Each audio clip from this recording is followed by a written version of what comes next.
Okay, so without any further ado, I'd like to welcome Nopara out of Fiscor to the stage, who is the creator of Wasabi Wallet, and he's going to talk to us about the new features in privacy.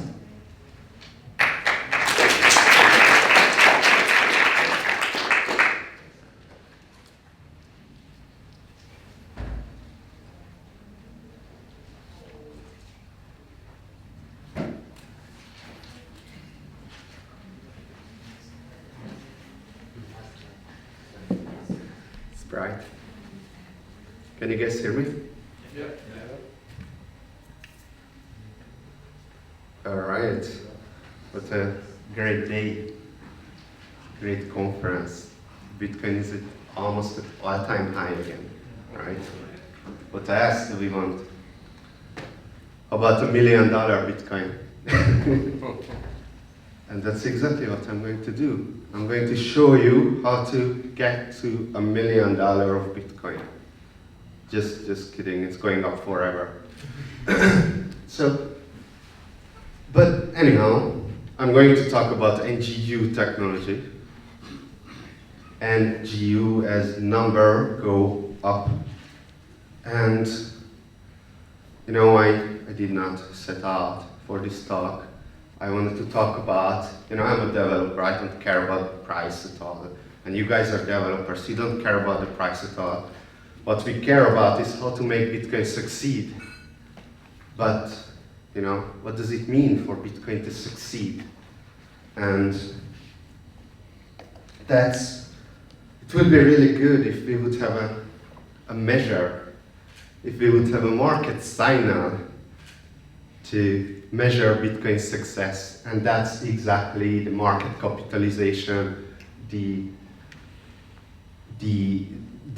price of Bitcoin. And I even have a formula for that. NGU is a function of the properties of good money. It's easy. The better money we build, the better Bitcoin is going to be, right? So, but before that, let's talk about like why Bitcoin. And for that, I have a good story for you guys. So, in 2015, I was in Taiwan. I had a job interview. I was a Bitcoiner for years by then, but you know, I wake up and read our Bitcoin subreddit and stuff like that, but I never worked in that. So finally I had a job interview, and the guys told me that, all right, so if you come tonight, I got you a ticket to Thailand, and you're hired. And I was so excited, you know, my first blockchain job. Wow. So I turned back to my girlfriend and I told her, it was 10 p.m. So, babe, I have 30 minutes to pack my stuff and go to Thailand. And, well, that was the end of our relationship. But I did it. I got on the plane and I arrived in Chiang Mai, Thailand. The guy came for me. I have no idea who he was, right? Came for me in a motorcycle. Two people in a motorcycle and a big bag, and he took me into the woods, into the forest. I was scared. I was really scared. But luckily, there was a job. The job was do something blockchain. Long story short, it did not succeed. So this made me think, is blockchain really something that we should work on? Did I fail because I was a failure? Because I could not make blockchain work to do anything useful? And I suppose by now history have already proved that yes, I was a failure. there are huge revolutions in blockchain, right? Like NFTs. We are in an NFT conference right now. We all know NFTs are revolutionary. CryptoKitties, ICOs, these are all revolutionary technology, right? But none of these compare to the revolution of money. Money is everywhere. Money is almost as fundamental as speech itself. It's everything pales in comparison to the revolution of money. So that's why I think we should concentrate on money instead of blockchain, whatever that is. No, but there is another question, because there are the cryptocurrencies, and I'm working on Bitcoin, but why am I working on Bitcoin? Well, you remember there was something I said in the beginning, that if there would be a market signal that shows you how successful a cryptocurrency is, and what there is the market capitalization. You know, you cannot work on all the cryptocurrencies for sure. There are 4,000 of them. You have to pick a few, and the market capitalization is the market's signal on what is probably the best way how you're least likely to waste your time on, because you don't want to end up in the wrong side of history. And it seems to me, or the market signals to me, that Bitcoin is going to be the future. So we have to make Bitcoin as good as we possibly can, so the price can go up. That's why I decided that I'm going to be a gladiator of the Bitcoin arena. Yeah. Now, so I have another story for you guys.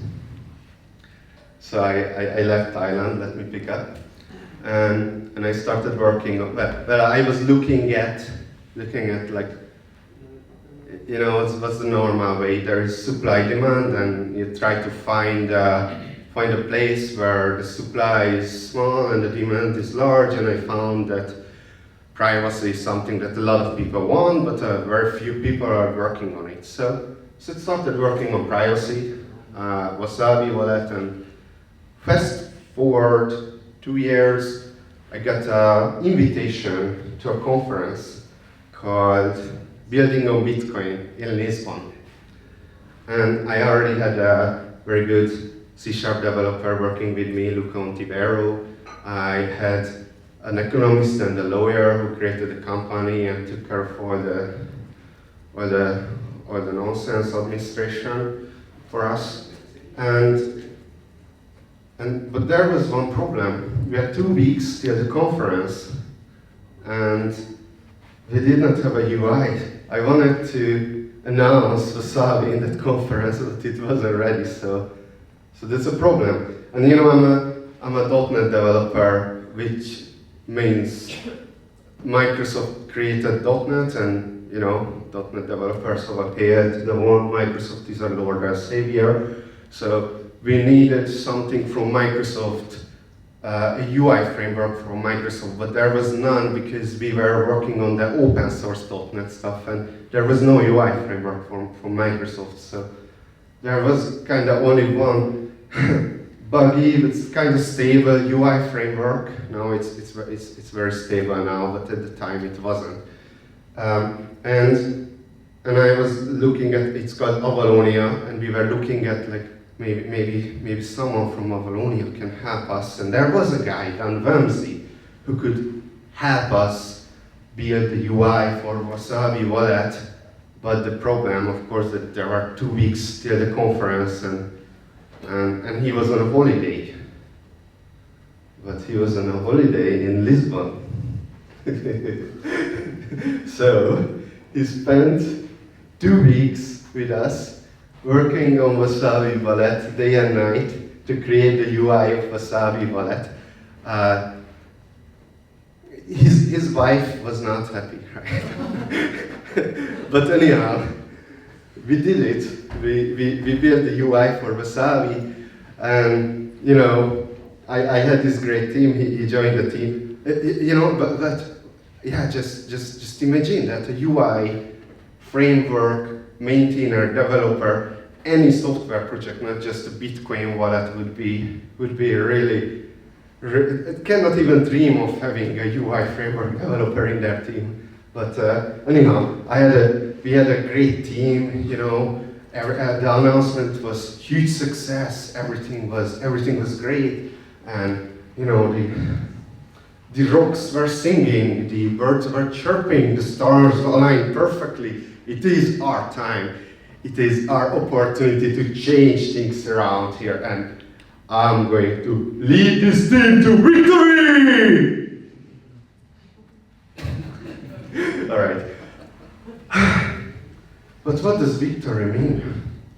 I needed something, some holistic framework to think about, like, what does victory mean for Bitcoin? I want to make Bitcoin the currency of the future. And an obvious candidate is the functions of money economic theory, which says a money has to have 3 functions: unit of account, store of value, medium of exchange. Now, store of value Bitcoin is a pretty good store of value. It's just going up and up and up forever, right, Laura?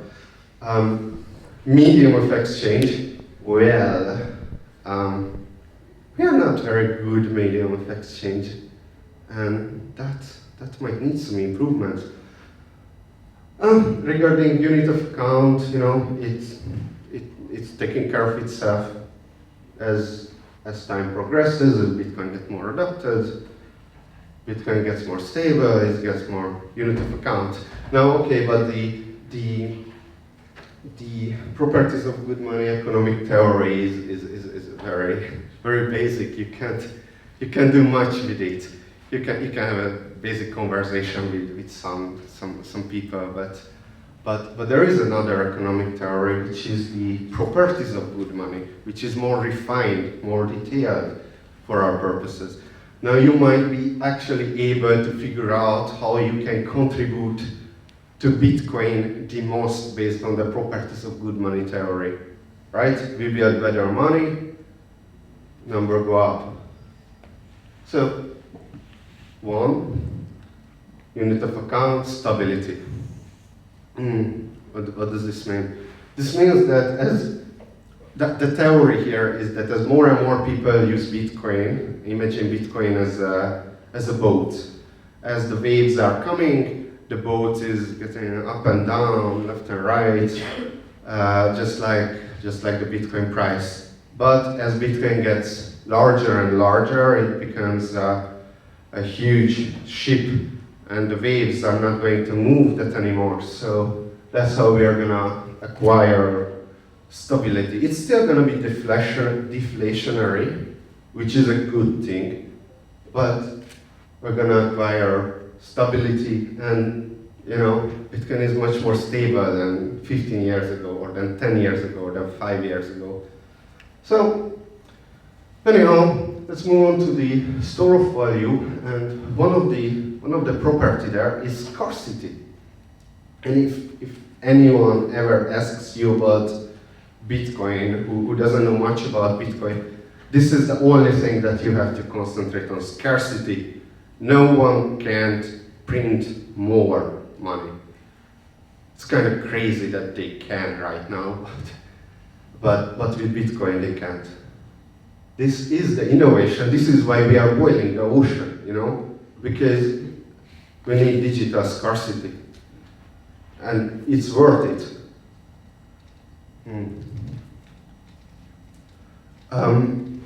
So,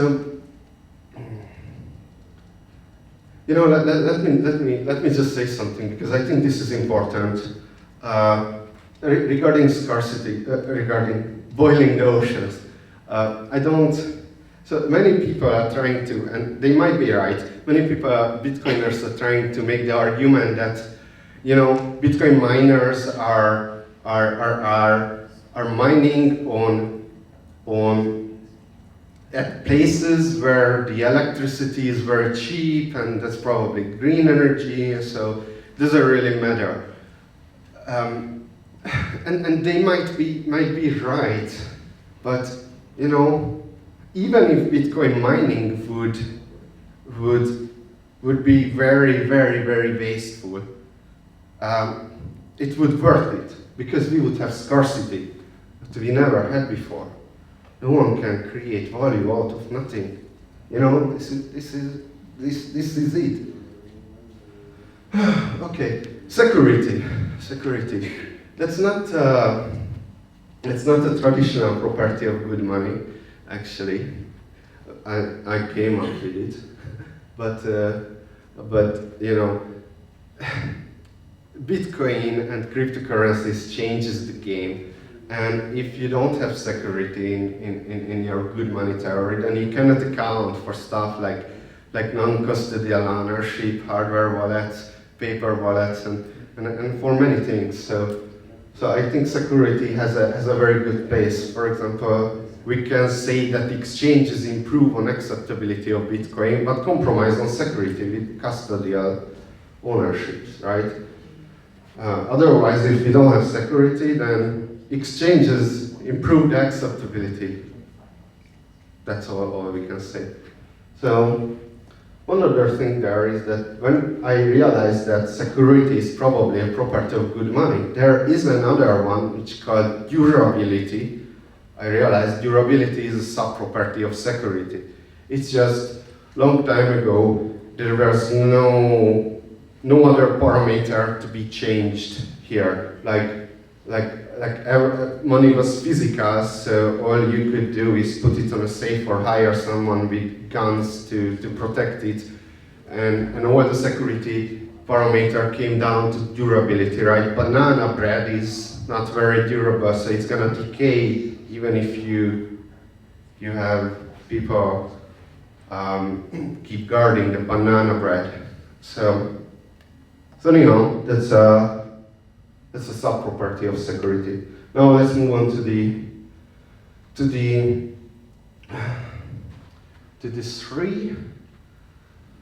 medium of exchange dimension, and to the three things that Bitcoin is pretty good at, almost like perfect.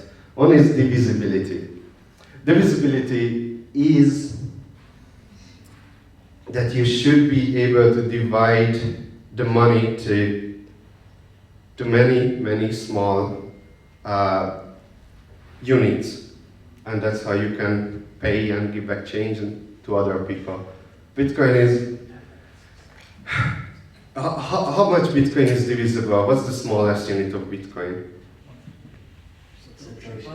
Yes, exactly 1 Satoshi.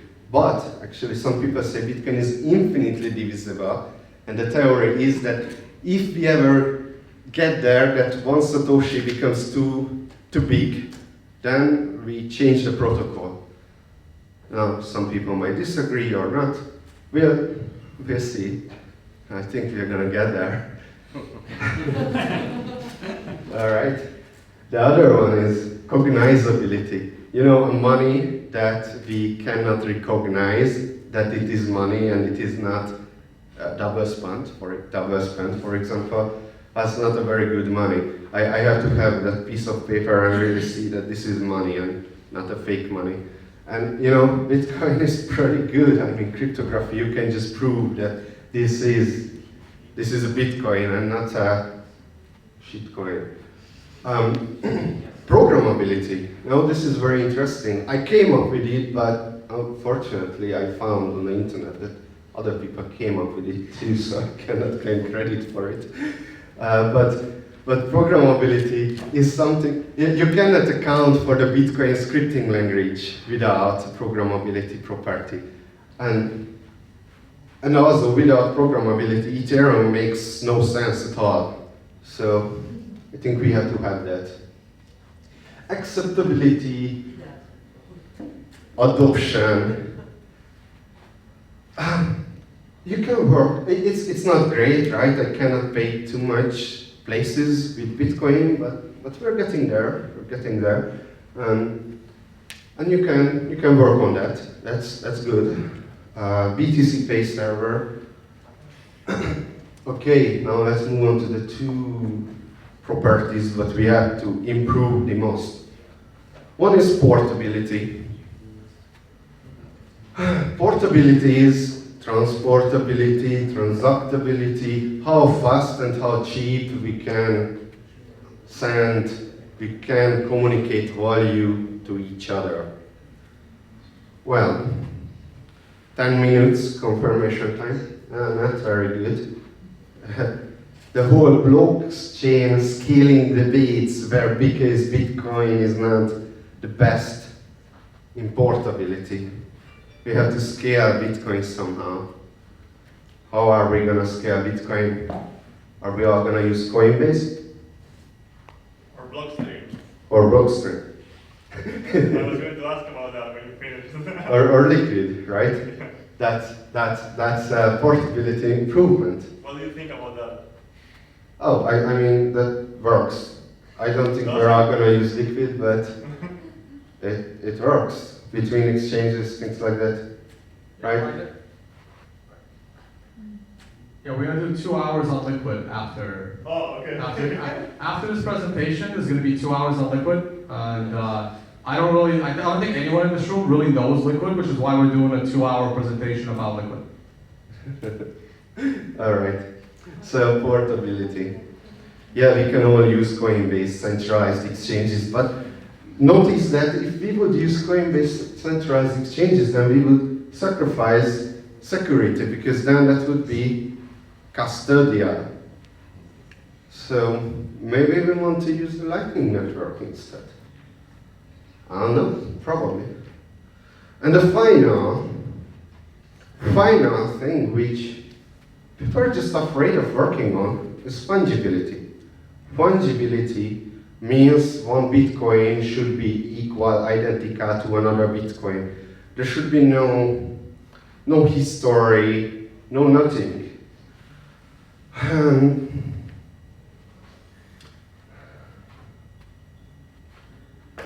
Like Monero. Like Monero, exactly. You know, I'm out of time here, but let me just say that financial exclusion is a huge problem. I was thinking, it gets a bit personal, I was thinking what was in my life, when was I the closest to die?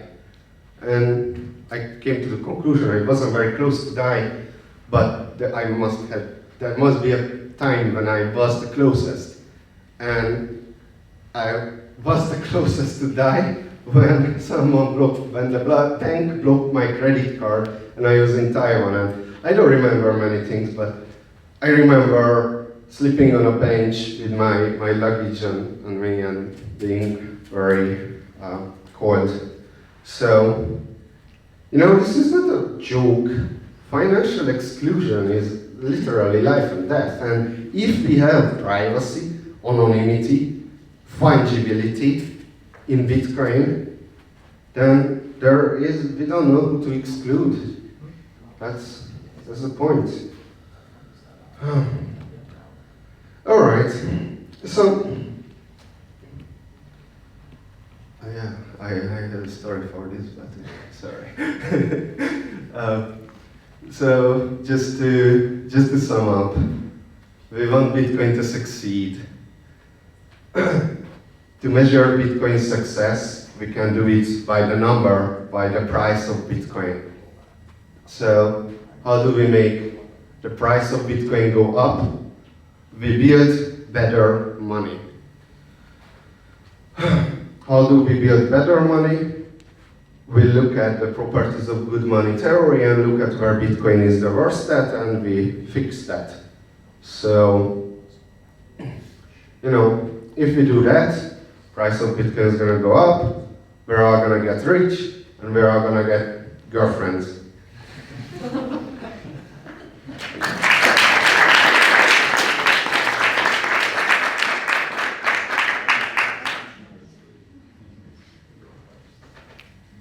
Oh, sorry. We have time for like 1 or 2 questions. Let me just get the other portable. Yes.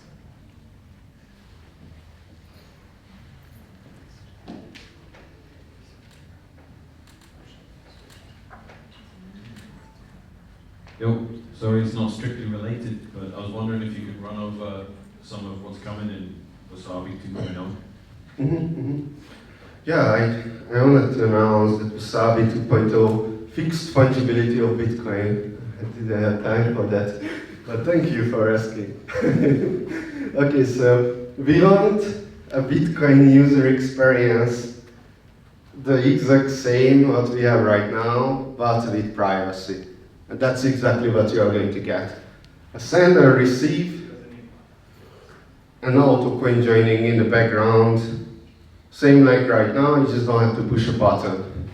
Also, there are other things to fix. For example, right now, if you want to use Wasabi wallet with coin joins, then you have to have at least 0.1 Bitcoin to do that, which is a lot of money. Well, that's not the case anymore. So, what else? We are eating the block space and creating a lot of UTXOs in the current Wasabi 1.0. We're not gonna do that anymore. It's about a 10 times improvement on how block space efficient we are. There are also, for those of you who know a bit more, coin joins create changes which can lead to privacy leaks. Well, Wasabi 2.0 doesn't create changes. So it doesn't bloat your wallet, doesn't create changes. It's much cheaper to use. Trying to convince the others that plebs should not pay, but I cannot promise it yet. People who come with small amounts should not pay, I think, coordinator fees. So anyhow, that's Wasabi 2.0. It's the exact same user experience as a normal wallet, and I think that's revolutionary. All right, time for one more question. All right. I don't know Wasabi, so is this like a wallet, you've seen yesterday different wallets, is it like you can connect hardware or something to it, or? Yes, exactly. You can connect a hardware wallet to a Wasabi wallet. Unfortunately, you cannot coin join with hardware wallets yet. But that's something that we keep a close eye on and probably very high on our priority list after 2.0. Which hardware wallets are supported? Trezor, Ledger, Quad Card, and people are messing around with other hardware wallets, but you know, I don't want to say they are supported. Sometimes they work because we use HVI from Bitcoin Core developers on Druchao, and that has a lot of hardware wallet support. It just yeah, you know, we are testing the stuff, and very often with Bitcoin software things don't work. So Trezor T, Ledger Nano S, and Cold Card MK1, MK2, MK3, all of them. Yeah, that's it so far. All right. Thank you very much for the awesome presentation. And